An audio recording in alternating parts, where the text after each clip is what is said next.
And I'm like, I gotta change the battery. And I'm fucking doing like 75 down the highway. The road starts to turn like this. I'm driving with my elbow.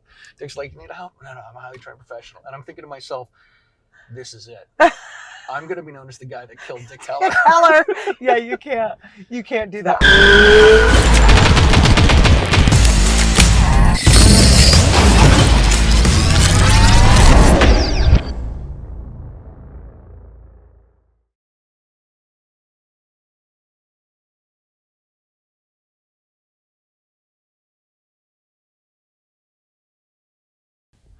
All right, before we start this episode of Writing Shotgun with Charlie, I want to say thank you guys all for tuning in and watching the show, whether it's on YouTube, whether it's on Gunstreamer, whether it is on Rumble. Did you know the show's on Rumble? Thank you guys for watching the show. If you haven't subscribed, please do. If you haven't hit the notification bell, do that as well, because that's good for all the algorithms and stuff.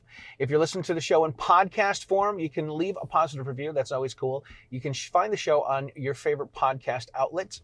And we thank you guys for being here and listening to the show. If you enjoy the show, if you get a laugh out of it, if you learn something, please share it with your friends, because that is how we get the stagecoach across America. All right, ladies and gentlemen, welcome to this episode of Writing Shotgun with Charlie. Today, we are coming to you from the home state of the home Commonwealth of Massachusetts. Yes, the Commonwealth. And we are in Whitinsville, Massachusetts. We are starting the show at Pioneer Arms LLC, and this is Denise, the Armed Princess, because I can't say her last name, even though I tried and I forgot. Arcieri. There you go. So she is, she's who we have. She is the Armed Princess, and we're going to talk with her because she's only been bugging me for 2 years to be on the show. Yeah. This is what happens. I've learned this from people. No. This is what I've learned from people. Never have a show.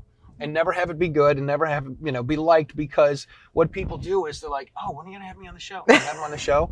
And they're like, when are you going to have me on the show again? When are you going to have me on the show again? I'm like, I don't know if you know this, but I have a lot of people to get on the show. I know, you do. Well, it's a good show. So everybody should want to be on the show. I know. Everybody should want to be. Everybody wants to be on, but nobody wants to be like, hey, Charlie, we'll fly you somewhere. See, that's what you need, is you need somebody who'll fly you somewhere so they can be on the show. Yeah. I'm tired of flying around myself. I mean, you drove to me. I did drive You did drive to me. It's only 45 minutes in a row. A whole 45. A whole 45 minutes.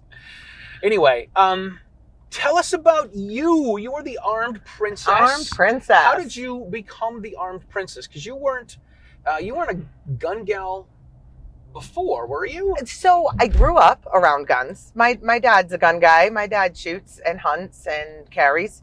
I grew up in it, and hanging out with Dad at the gun club and shooting and all of that. And then I got to be a teenager, and what teenage girl wants to hang out with Dad at the gun club with all the dudes? The old guys, right? Yeah, exactly. Shooting trap on a Saturday. Right. So I stopped for years, and then became an adult. And how it happened was my dad actually got my oldest child shooting.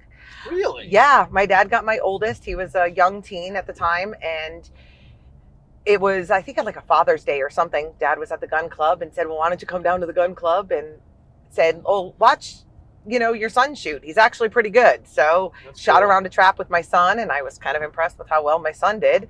And my dad, as ever he can, always challenging me, was, your mom used to know how to shoot a gun, but she hasn't done it in years. Yeah. So I picked up a gun and I shot it again, and I kind of like looked around and went, why did I stop doing this? Right. I love this. Cool. I love this. Why did I stop doing this? Yeah.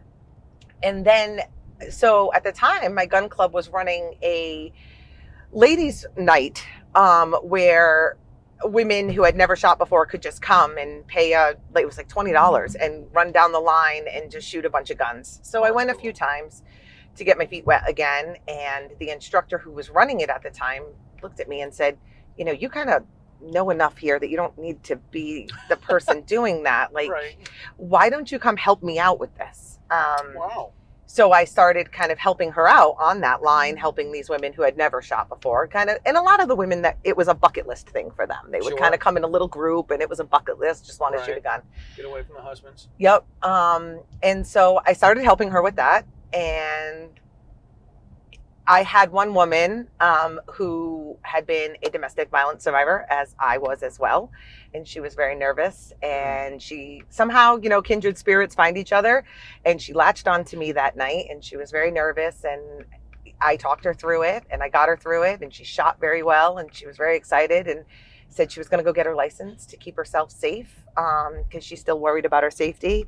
And that was the moment I had an epiphany and said, I want to do this. I want to teach other women, and I want to teach other women that they can protect themselves, because in all of this, you know, as I said, I was had domestic violence earlier, you know, years before that. And when I got back into the guns, that's when I had gotten my license and realized, hey, I feel a lot safer now that because there was still some stalking and harassing going on.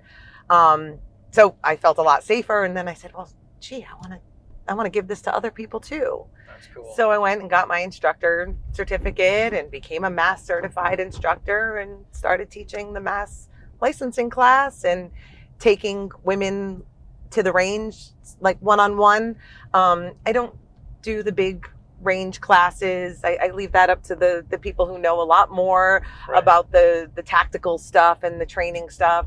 I will take women to the range who are nervous, scared, you know, one-on-one, just to get them to be able to hold the gun and shoot it and find that confidence in themselves. That's great. It really is a great way to,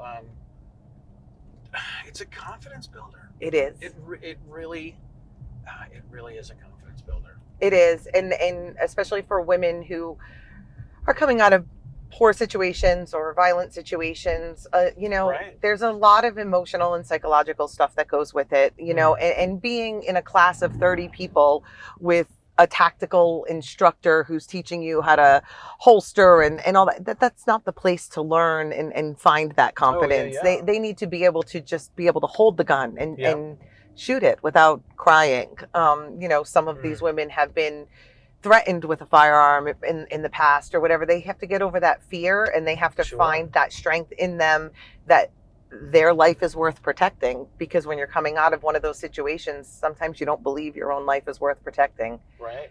So I didn't grow up hunting or shooting. I wasn't a gun guy. My game plan was to be a rock star, but as I always say, fat kids that play the trombone don't get to be rock stars, right? Like that's... I mean, there's a market somewhere. Sure, Listen, there's a market for everything somewhere. Right. Now there is. Before there wasn't. Right? We have OnlyFans now. We didn't have it before. Listen, I bet you there could be a market for trombone OnlyFans. I'm just saying. Right. Anyway, I wasn't a gun guy. I don't want to say I didn't have any, like, it wasn't like I did ridiculous, stupid things, but I just didn't have any, I didn't have any sense that, not that my life didn't have meaning or anything like that. I just I didn't think that way. Yeah.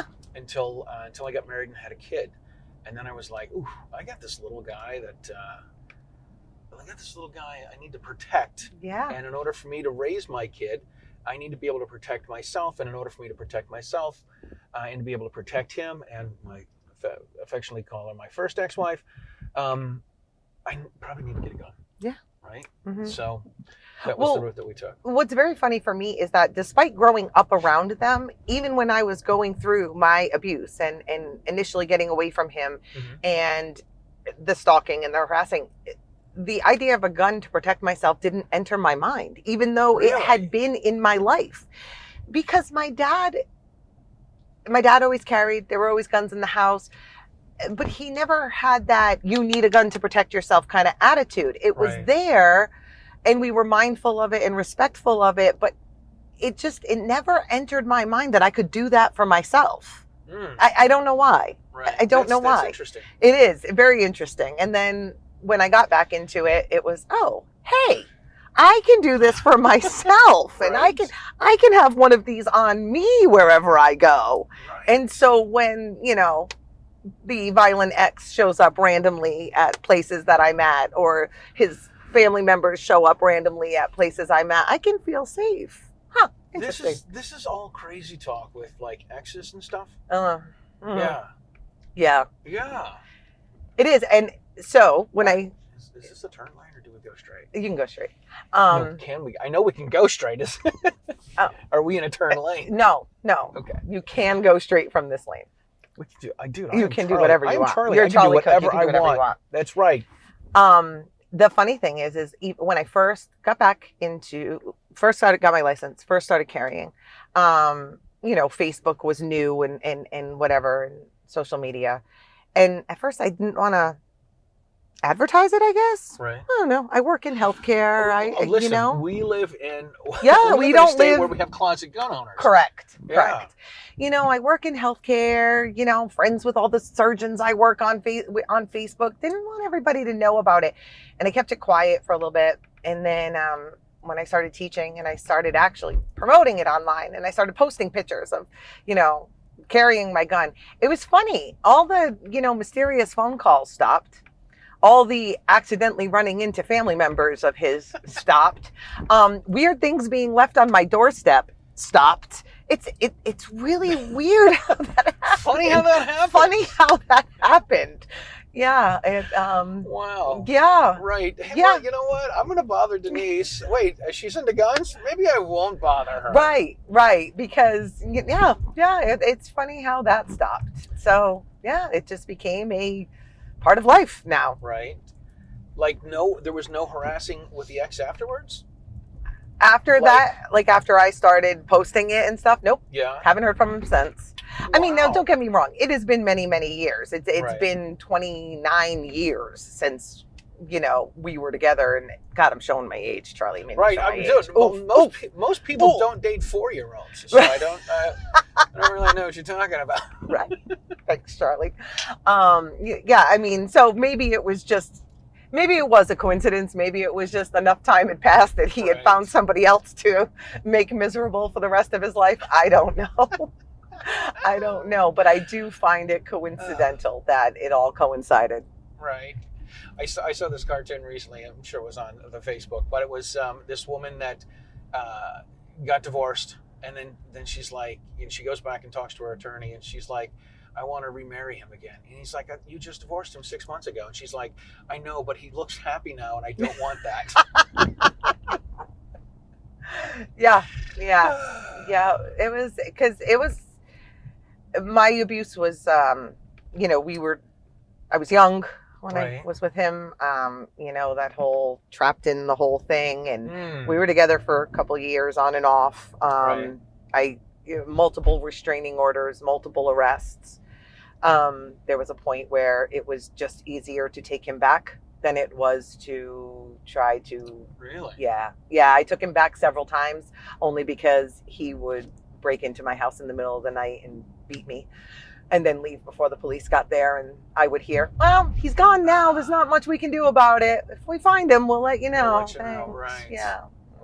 So there were points in time where I always say this about the police. Nothing against the police. Nope. I'm not anti-police. Nope. I noticed a couple cop cars on the way here. They do not say this anymore, but they used to say to serve and protect. Nope. And I always tell people it's not to serve and protect. It's to clean up and write a report. Yes. It's yep. really what they're there. Yeah. And police can't be there.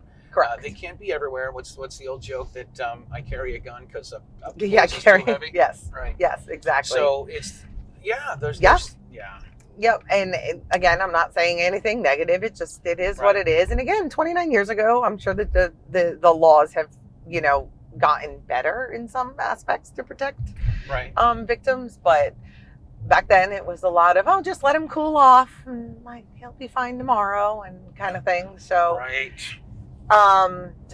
it went on for 2+ years. And then, all the stuff afterward, it was a lot.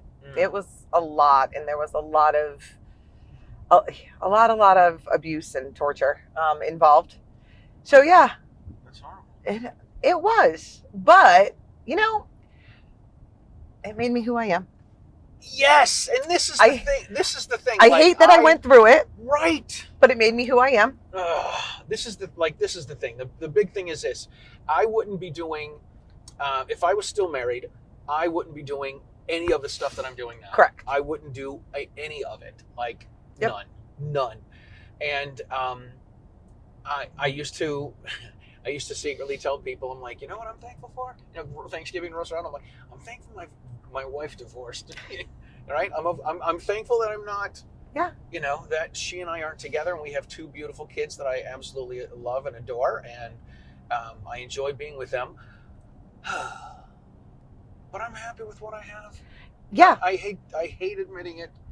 Yep. Because I'd like things to be better, but you know, I wouldn't be able to do what I'm doing now. I remember the first time I got on a plane to do a road trip to go film some shows. I was going out to Minneapolis, and this is episode, man, like way early.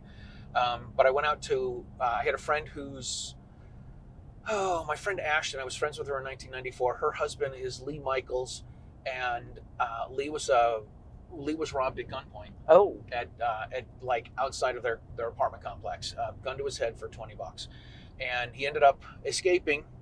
His story ended up in Lessons from Unarmed America by Mark Walters and Rob Pincus, and I once I found out that this happened to Lee, I told Ashton, I'm like, hey, I want to come out and I want to interview Mark, because I'm starting this YouTube thing and interview people in the car. And so Lee said to me, he's like, dude, if you come this weekend, it's the Minnesota State Fair. Mark Walters will be here and you can interview Mark. I'm like, dude, that's big time. He's got a radio show, he's nationally syndicated. Yeah. And I went to go, I was supposed to be my weekend with the kids, and I went to my ex and I said, hey, would you mind keeping the kids for an extra day? I've got to go work. And she's like, work for what? You teach band at a bunch of Catholic schools. What are you talking about? I'm like, you know that little stupid thing where I interview people in the car? She's like, yeah. And I'm like, I'm going to Minneapolis to interview some people. And she's like, oh, okay, I guess I can watch the kids. And like, you know, I would have never been able to do that before. Right. And all of the things spiral into other things, right? Yeah. So, you know, that brought me to wanting to have a gun to protect myself, right? And then, like I said, I had no desire for like social media stuff, but I was like posting pictures on Facebook for my friends to see, like, this is my new gun, I'm teaching a class. And then Instagram, I started posting pictures on Instagram to all like 49 followers that I had at the time, you know, and somehow the holster company, Gray Man Solutions, that I am a brand ambassador for, he found me. So my wanting to post things on social media because I knew my stalker was watching me turned into me getting noticed by a brand, my God, right? That's awesome. So he asks me to be a brand ambassador, and I said, yeah, okay. When I didn't know at first, and we went back and forth, and he made me a holster, and I tried the holster, and I loved the holster. Started being a brand ambassador, and then, you know, he gives me this discount code so I can now give it to people in my class, which, again, very cool, because I'm working with women. A lot of times working with women getting out of tough situations. Finances are tough, whatever. So now here I can give you money off your holster. So that worked out. He and I became very good friends. We've actually become the best of friends 6 years later. And he brings me to SHOT Show with him. Now I go to SHOT Show and I meet all these people. And that led into the guys here at Pioneer Arms finding me. And then... Oh, really? Yeah, that's how it all... it was social media, how they found me. All right. So when did you come up with the Armed Princess? That actually, I have to give credit where credit is due. That is Thomas's... that was Thomas that makes that owns Gray Man Solutions, that makes my holsters. Because when he found me, I was Denise... whatever, I was like Denise Arcieri on Instagram. Denise with two last names nobody can pronounce. Exactly, Denise with two last names nobody can pronounce. And when he offered to give me a discount code as a brand ambassador, I was like, well, I need my code to be something cool. I need it. I can't be Denise. Like, so we went back and forth, and we just had this running joke that I'm always like a princess. So he actually came up with Armed Princess. Yep. Very cool. Yep. He came up with Armed Princess, and then my discount code with his company was Princess. That's awesome. Yeah. So he came up with Armed Princess. And that I changed my Instagram name to that. And then that's how the guys at Pioneer Arms found me. And they were having, they had Jared Yanis there one day. from Guns and Gadgets at the shop, and they had reached out to me and said, listen, we're going to have Jared here. You should come up and meet Jared and hang out at the shop for the day. They had a SAR rep there. It was right when the SAR guns had become on the mass roster, right before Jared was getting ready to move to Tennessee. So he was unloading his Glocks. He was unloading his mass compliant guns since he was moving to Freedom. Right, because he could sell them for $700 here and buy a new one for $400 in Tennessee. Exactly. So I was like, oh, sure. So I went up there and hung out with them for the day, and they were like, you should come back and hang out again. And I was like, okay. So I went up, hung out again, and next thing you know, I was working there. That was it. Next thing you know, I'm working there. Right. Come hang out. Come hang out. You know what? Since you're hanging out, we may as well put you on the payroll. Yeah. Yep. That's basically what happened. And then, we've had some changes in the shop, and it's kind of forayed into Nathan, who owns the shop, and I just see very eye to eye on a lot of things. Yeah. We have a lot of the same ideas. And he really supports my ideas. I really want to help him build his business. So the next thing you know, it's kind of turned into me kind of managing the shop and doing more there. And there I am. That's very cool. And so it's funny. My posting on social media so that my abusive ex would stop stalking me parlayed into all of this. And now I get to go to SHOT Show, and I get to meet all these cool people. And that's great. Yeah. That is so cool. Yeah. That is a lot of fun, man. It's a lot of fun. It is. It's just, and now it's turned into a little thing. It's a thing. It's a thing.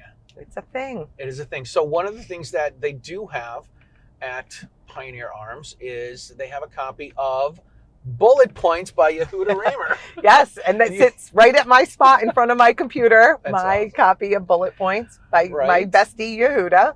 Yeah. Yehuda is who introduced us. Yeah. Yes. Yeah. Yep. Yehuda is one of my besties.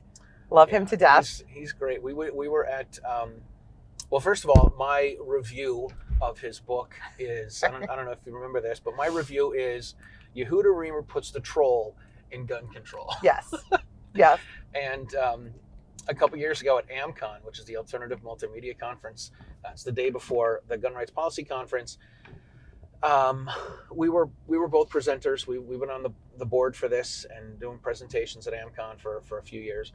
So we decided the year that he put out Bullet Points. Now, Bullet Points is what's the subtitle? Bullet Points: Why Americans Should Embrace Gun Control. Right. And of course, he drops the title, drops the image of the cover of the book, and people get their panties in a twist. Because it's this pro-gun guy is talking about gun control and why you should embrace it and blah, blah, blah, blah, blah. And, I hate to ruin it for you, Yehuda, but you open the book up and it's full of blank pages, which is awesome. And I have it right in front of my laptop at the shop. It's on a book stand. It sits there. And I can't tell you how many customers kind of look at it and kind of turn like... Like why is this? Give it the side eye. Well, it's one of two reactions, right? I either get the, pro-Second Amendment absolutists who look at it and they're like giving me the side eye, and I'm like, no, look through the book. Right. And they're like, and I'm no, look through the book, and then they laugh. Or I get the FUDs who are kind of like, oh, good, more laws, and I'm like, no, look through the book. Really, take a look at it. There's nothing in there. Yeah, there's nothing in there. Yep. I love it. Yep. Yehuda and I became very good friends, and then Yehuda introduced you and I, and then we chatted for a while, and then came to the shop, and then we've been clay shooting together. We did. And we went busting some clays last year. We did, and then we had dinner at Wright's Chicken Farm. And for anyone who is from Rhode Island or bordering areas of Massachusetts, from Rhode Island. Rhode Island. Understand that once you have had dinner at Wright's Chicken Farm with a group of people, you are bonded to them for life. So you're stuck with me as a friend for life because we've eaten at Wright's Chicken Farm. Oh my God, that's great. Yeah, that's good stuff. Yeah. Well, so Yehuda did at AMCON, he did a dramatic reading of Bullet Points. As only he can. Yeah, and so it's great. He came out, I got him a little scarf to be like a little ascot. He comes out in a tweed jacket with patches on the elbows. He's got a pipe. He's got a flask that looks like a gun. I can't. And, it was pretty funny. Oh. He's like, Chapter 1, assault weapons. and then just turns pages. Chapter 2. Oh. Cat magazine bans. Yep. Oh my God, it was pretty funny. It's very funny. A lot of fun. And especially when you live in a restrictive state, as we do. Oh my God. Yeah. We could fill those pages with all the actual crazy laws that exist around here. Oh my God. So we, I don't know if you caught this, we did pass over into Rhode Island. Oh, we did. We did pass into Rhode Island. And we're going to do a U-turn. My policy on U-turns is that a cop? No. My policy on U-turns, if we can do one and not have anyone else hit their brakes, we'll do one. Okay. And we can pull a Yui, and we are good. Back into Massachusetts. Oof. But you turn me onto this. If you're traveling through Rhode Island, correct, you can carry. Yes. As long as you don't stop. Correct. So there is a law. We are good. Yep, there is a law that does say that. I keep it actually tagged in a special folder on my phone. Yeah, so that if you ever get pulled over, because I've actually, again, not disparaging any police officers, but they don't know all the laws. Sometimes it's impossible to know every single one. Yeah. And I have had conversations with Rhode Island police officers who are like, nope, you can't carry your gun. I'd arrest you. And I'm like, here, look at this. And they're like, oh, I didn't even know that was on the books. And I'm like, yep. It does technically say that if you are driving through and you are licensed in another jurisdiction and your gun is under your control and holstered, you can drive through. That's good. That's good to know, because I've been teaching Utah classes at Cape Gun Works for a very long time. Yep. And I like to make my life interesting. So I will drive down, I'll take the Mass Pike to 495, and then when I come back, I'll take 195 through Providence, and then come up 146. Yep. So. Yep. And you know, there are just parts of Massachusetts that you can't get to without driving through Rhode Island. You kind of have to. Yeah, like there's a part of Westport that you have to drive through Rhode Island. You can't not. It's just, And you would think that, given that we live in an area of the country where you drive 3 hours and you go through three states, that they would recognize each other's licenses. It's one would crazy. Think so. Here in southern New Hampshire, southern New England, not so much. In northern New England, it's free America. It is free America. But southern New England, not so much. We are the bad New England. Yeah, we are. I mean, we have a lot of nice things to us. We have beaches. That's what I remind everybody. That's what I tell myself all the time when my friends tell me I should move to Texas and Oklahoma and Kansas and Idaho. You know, move to free America, Denise. And I'm like, listen, I have beaches. You do not have beaches, and those lakes don't count. I don't care what you say. I'm not a beach guy, so it doesn't matter to me. Like, to me, it's just the salt water. I just love the salt water. I don't get it. This is where sharks and other fish pee and poop. Oh, no, it's just the smell of the salt water and the sound of the waves. For sure. Well, growing up, my dad was a commercial fisherman, so I kind of grew up on a boat, so that might be what it is. It's a little nostalgia for me. All right, I can buy that. But I will stop on my way home from work on any given day and just stop at the beach and roll my car windows down and just breathe for 20 minutes. Dude, I hate the beach. I hate the beach. I hate the sand. I hate it all. I really do. All right, Charlie. Well, I guess we're not going to the beach this summer. All right, fine. But see, this is the good part about where we live in New England. Right. You got the beach, you got the mountains, you got the woods, you got the city, you got everything within a short drive. Right. I just want to take a nap. That's all I want to do. I just want to go home and take a nap. Just want to take a nap. All right. Well, let's see. What else do we need to talk about? We need to talk about. So you did ask me to be on the show, and I'm like, okay, we'll get you on the show. And I like how this turned into I asked you. All right. We talked about it. Who told me? I don't know. No. So you're like, let's do a show. All right, let's do a show. And then I'm like, I have shows. I don't need an agent. I don't need you. I don't think this is how this happens, right. Charlie, but all right. Right. So anyway, regardless, I send you a message. I'm like, hey, would you like to do a show? And you're like, oh my God, I have exciting news. Call me right up. Yep. And you have something that is coming out. And it's very exciting because it's Massachusetts compliant. Oh, yes. I know. I hate to normalize Massachusetts compliant is code for neutered. Neutered, very neutered. Neutered. Very neutered. Tell us about what you got. Okay, so with the recent change in our even already restrictive assault weapon ban, it got even more restrictive over this summer. Pioneer Arms decided to manufacture our own rifles. They are fixed magazine. They are fixed magazine AR-15s with our logo on them. And they load through the ejection port with a speed loader. With a mean speed loader, who's not a sponsor, but I did talk to one of the guys that shot from. Yeah, they were great at shot. We talked to them too. I did talk to one guy, and I'm like, hey, I'm Charlie from Writing Shotgun with Charlie. He's like, wait, the guy that drives people around? Oh, that's awesome. He's like, dude, I love your show. Can I get a selfie with you? That's awesome. Of course. Yeah, no, they were great. So we've been selling them. We've been selling out of them. We can't keep them in stock, Nice. Which is amazing. And so we decided to do a run of Armed Princess ones. So my lowers just got ordered, and Nice. They should be here in a couple 6 to 8 weeks or so. And I am going to have my own Armed Princess rifles. Woo-hoo! Yes, it's kind of exciting. Instead Awesome. Of the Pioneer Arms logo, it's going to have my logo on it, with my little crown with all my jewels on it. Thanks to Staccato Pam, who made my logo. All right, Staccato Pam. Staccato Pam is amazing.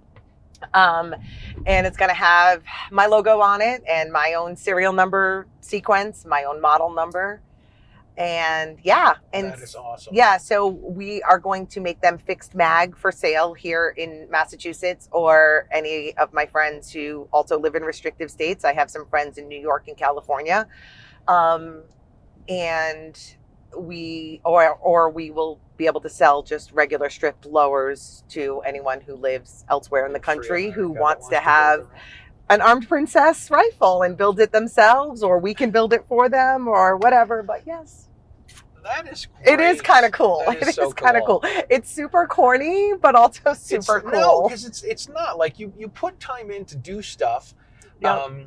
You put the time in. You put the time in the social media and meeting people and hanging out and going and doing the things and going to the places and showing up and teaching the women and you're doing all this stuff. Yep. And now you get to have something that's got your logo and your name on it. Yeah. That is fantastic. Yep. And we're gonna, once we get them in, we're gonna try very hard to inlay the my logo purple, so that we didn't want to make the whole lower purple because not everybody wants a flashy purple gun like I have, but at least my logo will have a little purple inlay to it.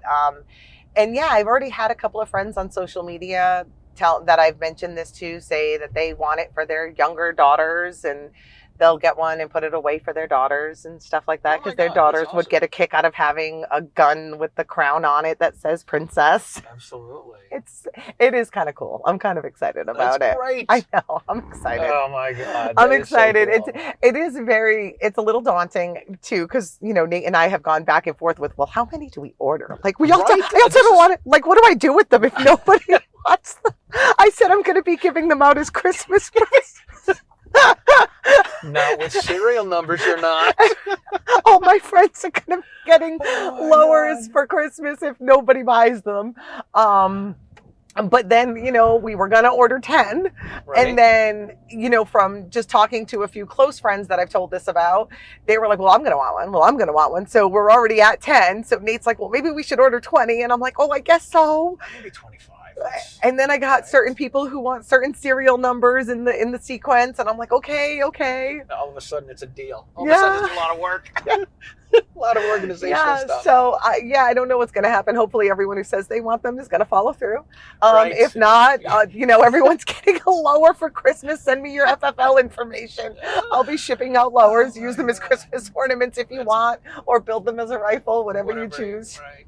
Oh my God, that is so cool. Yeah, it is. It's very cool. The fixed mag, the rifles alone are very cool. So, there are some other companies out there that make fixed mag rifles. Ours come in priced a little bit more economical than theirs. Sure. And we're not cheaping on parts, obviously, but we're also not building a $5,000 rifle here, right? It is still what it is. It is what it is. It's still a fixed mag rifle. So we're not using cheap parts, but we're not overpricing it either. The do the magazine is fixed, because we are an 07 manufacturer, FFL as well, the way the magazine is fixed, it is fixed in a way that it is not modifiable easily.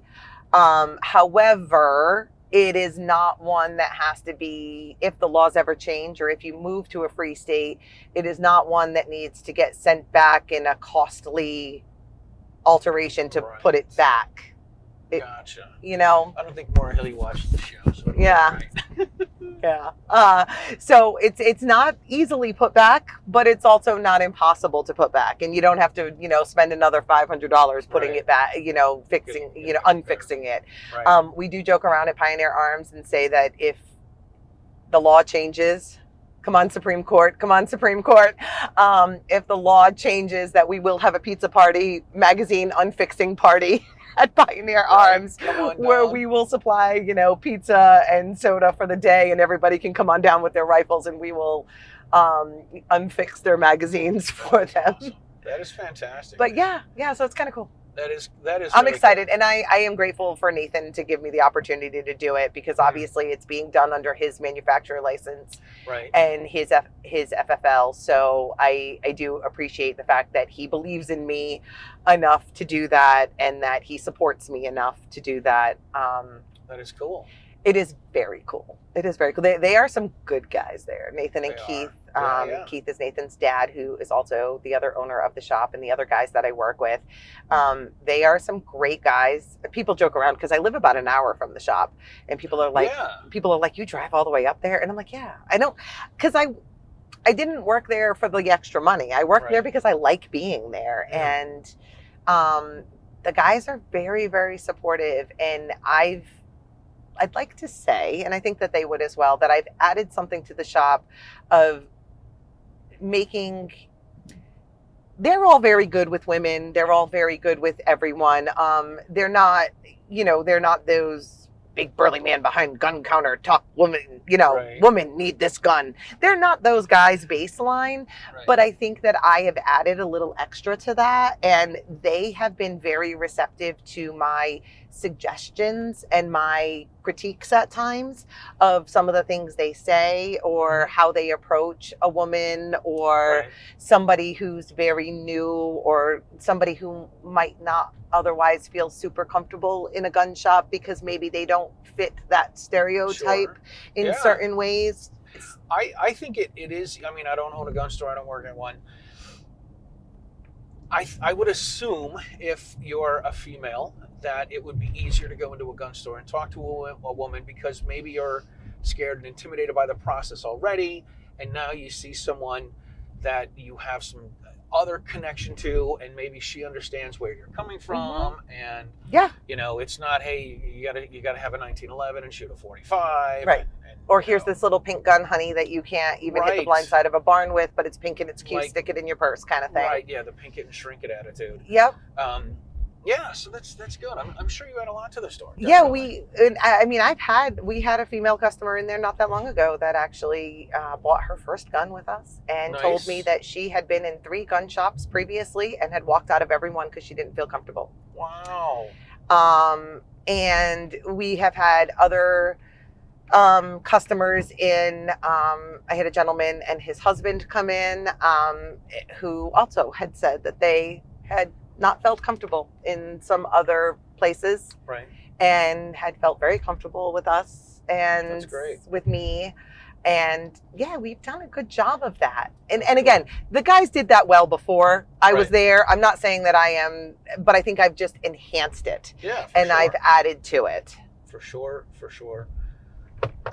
Which is great because, guns for everyone. And everyone should feel comfortable enough to come in and ask all their questions, no matter how simple the question is.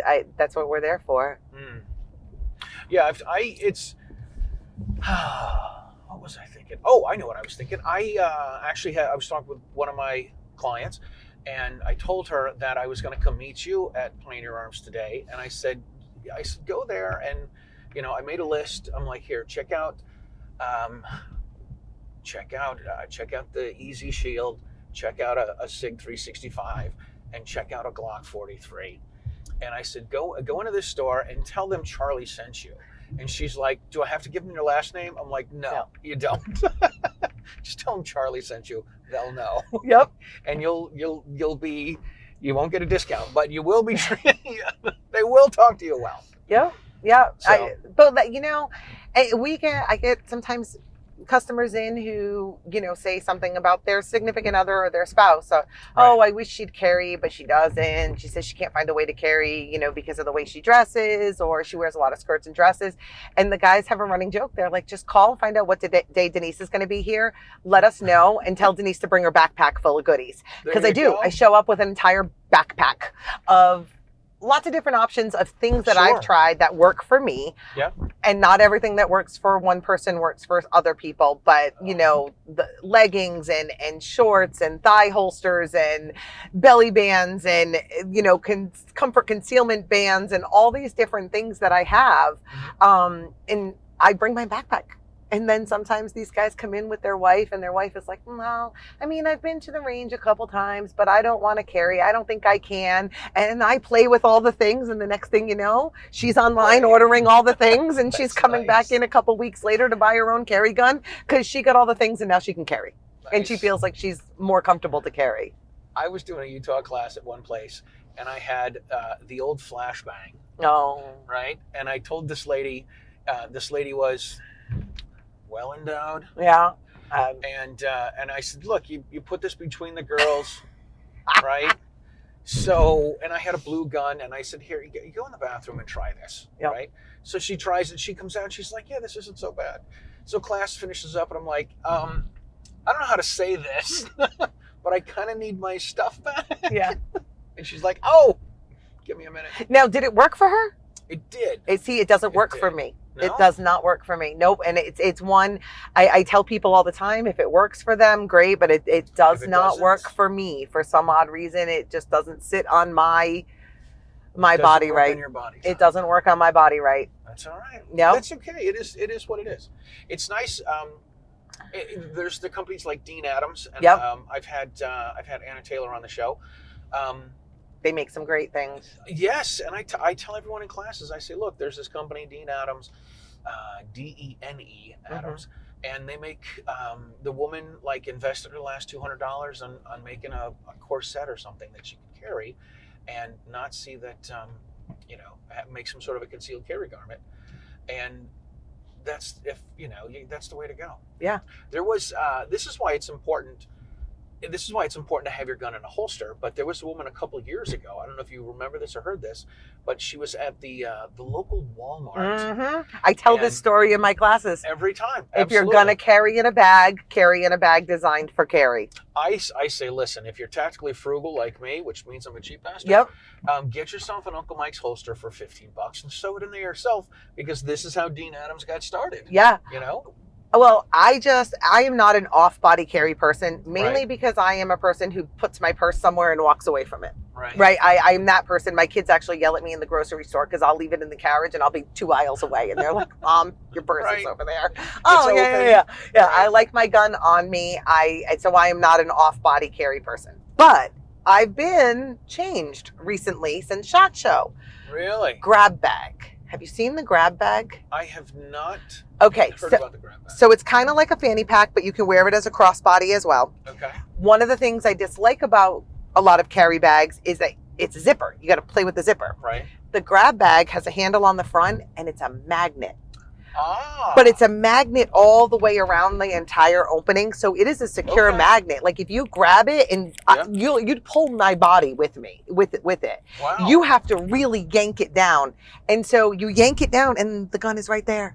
It's the first off-body carry I have ever liked for myself.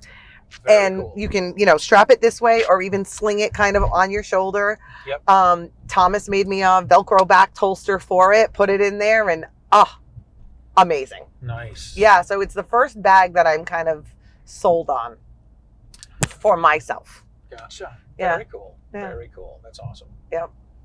All right, listen, we are almost getting back to the shop. How can people find you and all the stuff and Pioneer and Gray Man and the Arm Princess, Fixed Mag, AR? Yeah. So Pioneer Arms LLC.com is the website. And actually the website for the shop, you can shop on, and we ship everywhere. So Nice. if you are in Massachusetts and want to buy a gun from us, please make sure you stay in the Massachusetts compliant tab. But if you live in free states, by all means, shop the rest of the website. On social media, I am armed.princess. Be careful. There are a few fake ones. You kind of got to search for me. There are a couple fake ones. So those broads, what are they doing taking your name? Yeah, the ones, it's my pictures too. There's a couple of fake ones of my pictures. Yeah, they took my pictures. There were a couple of bikini pictures. Yeah, they took my pictures and made fake accounts. I may have to investigate this. Yeah. So the one with like 100 followers or whatever is not me. So armed.princess, that's how you can find me. Yeah. The shop is Pioneer Arms LLC. Gray Man Solutions is Gray Man Solutions on social media, and the website, his website as well. If you do want to order a holster from Gray Man Solutions, Princess 15 gets you free shipping. Look at that. Yeah. Boom. Boom.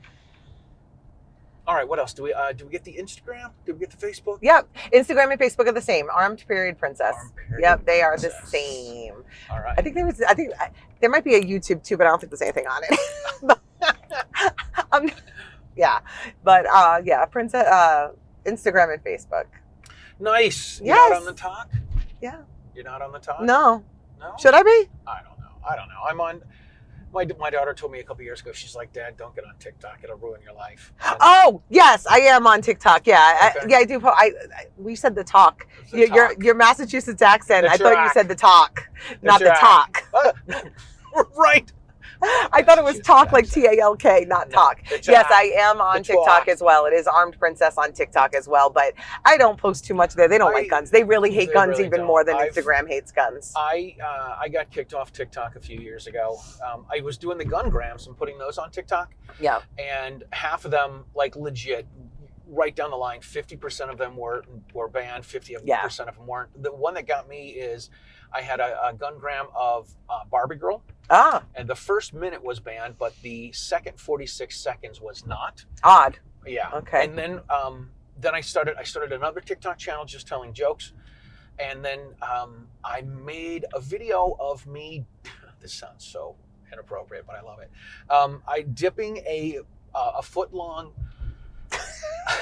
I don't know where this is going. Right. It was a big Tootsie Roll into a jar of peanut butter, into a jar of Skippy's honey peanut butter. Okay. And the honey one too. Yes, you went honey. I love the honey peanut butter. Well, because if you're gonna dip a foot long Tootsie Roll, it should be sticky. I was dipping it into the peanut butter because I don't know if you've had Tootsie Rolls with peanut butter. I mean, you've lost a ton of weight, so you probably don't eat either of them. I know. I don't eat anything anymore. Right. But and I was playing Marvin Gaye's "Let's Get It On," and TikTok was like, "You're out." I'm like, really? So I ran on for I don't know, a few days, telling my daughter I was too hot for the talk. That's funny. That is funny. Yeah, no, I'm on there. I don't post much. I post kind of, there's a few videos up there, but not much at all. They don't like guns. And I don't know, there's nothing else in my life I can figure out what I want to put on TikTok. I'm amazed at some of the people, like even people I follow, how it's just their average everyday life. And I find it oddly interesting. And I'm like, am I boring? Or do these people just have a personality I don't have? I don't know. No idea. But then my daughter and I sit around and have conversations where we're like, we should have a podcast. We should put this on TikTok. People would laugh at us because it's pretty funny sometimes.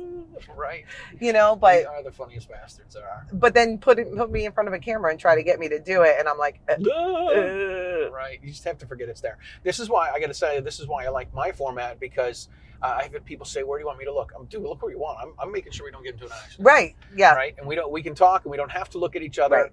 And I do think that people, they like driving in a car and talking is not the same as being on a phone or Zoom or StreamYard or something. Or sitting in like a studio where everything's around you and it's you're very focused on cameras and microphones. This is very low key. Relaxed. Like I just feel like we're just driving around chatting. This is all we are doing. This is it. Yeah. It's very high tech. There's no Tootsie Rolls or honey peanut butter involved. There are no Tootsie Rolls. Maybe not. Although now I feel slighted. Right. Like How How come I don't have any How come Tootsie Rolls? I didn't get a Tootsie Roll? Oh my God. That's for the OnlyFans. All right, well, listen, Denise, thank you so much for being on the show. Thank you, Charlie. The pleasure was mine. No, mine. We're going to... See? Right. Get it to you. What are we talking about? Right, we're closing the show up. We're buttoning it up. Thank you for being on the show. We're going to put some links to everybody below. Okay. If you are not... you're not a member of the Second Amendment Foundation, you can go to saf.org. There's going to be a link below. I get Second Amendment Foundation credit, which is really nothing, but they just know that people are tuning in from there. You can also check out all of your favorite podcasts at your Pro Freedom podcast at sdrn.us for the Self-Defense Radio Network. If you watch the show this long, you need to share it with your friends because this is how we get the stagecoach across America. And we will see you guys next time. Thanks for tuning in.